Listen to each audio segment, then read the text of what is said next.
Hello बच्चों, कैसे हैं आप। चलिए हम अपनी वर्कबुक को आगे बढ़ाते हैं। आज है इकाई 12 बैंकिंग, पेज नंबर 117 पर हैं हम।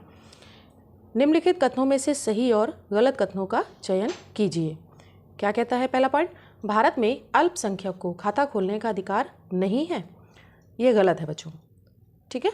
आगे देखिए, सावधि जमा में ब्याज दर बचत खाते की अपेक्षा अधिक होती है। हाँ, ये सही है। चालू खाते पर बैंक जमा धनराशि पर ब्याज नहीं देता है। ये सही है। खाते में न्यूनतम धनराशि ना रखने पर भी जमाकर्ता चेक बुक प्राप्त कर सकता है। गलत है ये। बैंक ड्राफ्ट निर्गत करने वाली शाखा स्थानांतरित होने वाली धनराशि पर नियमानुसार कुछ कमीशन लेती है। ठीक है, ये सही है। आगे, किसी बैंक की प्रत्येक शाखा IFS कोड अलग अलग होता है। ये भी सही है। वाहक चेक पर खातेदार का हस्ताक्षर होना आवश्यक नहीं है। गलत। आगे, बैंक में खाता खोलने के लिए आधार कार्ड एक आवश्यक दस्तावेज है। ये बच्चों सही है। आगे, RBI को बैंकों का बैंक कहते हैं। ये भी आपका सही है। नेक्स्ट है, भारतीय रुपए के पृष्ठ भाग पर 15 भारतीय भाषाओं में उस नोट का मूल्य लिखा रहता है। यह भी सही है आपका। 1 रुपए के नोट पर वित्त सचिव के हस्ताक्षर होते हैं। गलत। आगे, UPI का प्रयोग करने पर आपको अपने बैंक का नाम, खाता संख्या, IFSC जैसी जानकारी अवश्य देनी पड़ती है। नहीं। आगे, दैनिक ब्याज की गणना करने के लिए वर्ष की संख्या 1/365 लेते हैं। ये भी सही है आपका। नेक्स्ट है, प्रत्येक भारतीय रुपए पर भारतीय रिजर्व बैंक के गवर्नर के हस्ताक्षर होते हैं। यस, ये बात सही है। भारत में वरिष्ठ नागरिकों को सावधि जमा पर अधिक ब्याज दर मिलती है। नहीं। आगे, किसी भी चेक के बाएं कोने पर तिरछी समांतर रेखाएं खींचने पर वह चेक रेखांकित चेक में परिवर्तित हो जाता है। ये बात कैसी है? सही है, बिल्कुल। आगे देखते हैं बच्चों इसमें। नेक्स्ट है, बैंक निश्चित ब्याज पर गृह ऋण यानी कि होम लोन, शिक्षा ऋण उपलब्ध कराते हैं। हाँ, ये कैसा है? सही है। भारतीय जीवन बीमा निगम द्वारा धन का आहरण और वितरण संभव नहीं है। यह गलत है। आगे, ATM कार्ड की सुविधा लेने पर बैंक कुछ निश्चित धनराशि प्रतिवर्ष सुविधा शुल्क के रूप में लेता है। हाँ, ये बात सही है। बैंक मूल्यवान वस्तुओं और आभूषणों, महत्वपूर्ण दस्तावेजों को रखने के लिए लॉकर की सुविधा देते हैं। हाँ, ये भी सही है।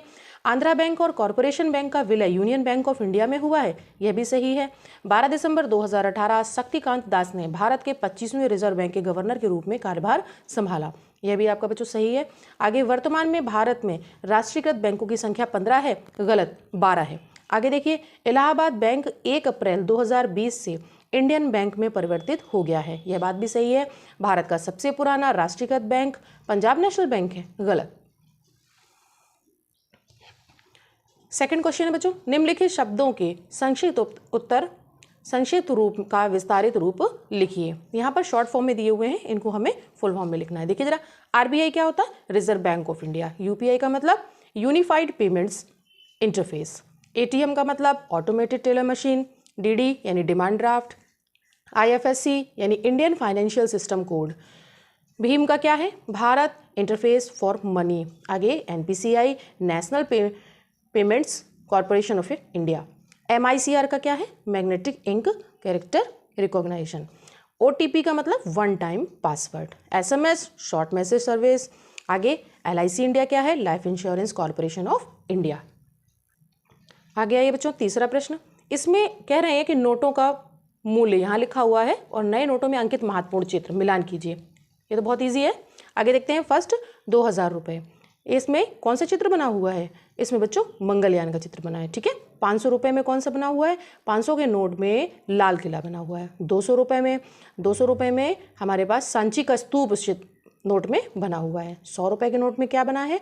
देखते हैं जरा, रानी का बाप बना हुआ है। ठीक है। आगे 50 रुपये में क्या है?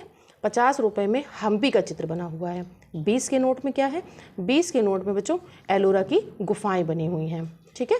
10 रुपये वाले नोट में क्या बना हुआ है? 10 के नोट में सूर्य मंदिर कोणार्क का चित्र आपको दिया हुआ है।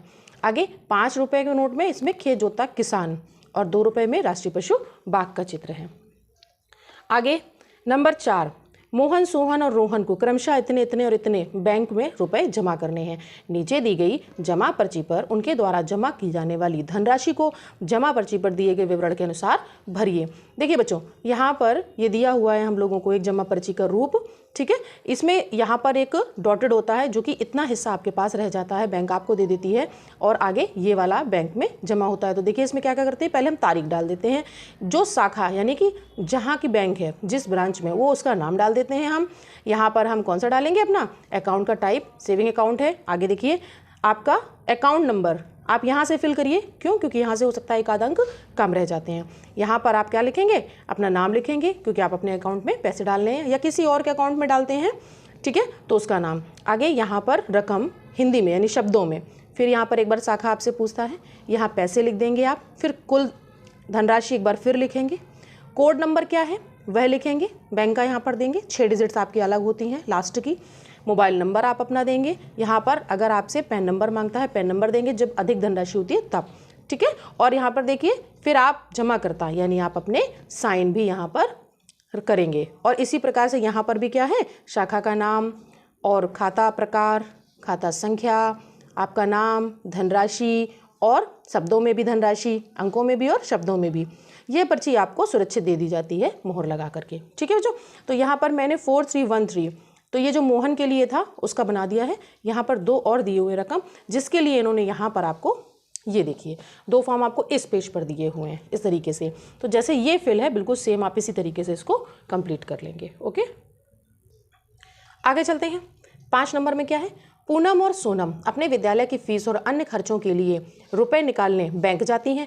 उन्हें क्रमशः इतने और इतने की आवश्यकता है, ठीक है, यानी 5100 रुपये और 2800 की। नीचे दिए गए बैंक आहरण फॉर्म यानी कि बैंक से पैसे निकालने के लिए को आहरित की जाने वाली धनराशि को भरिए।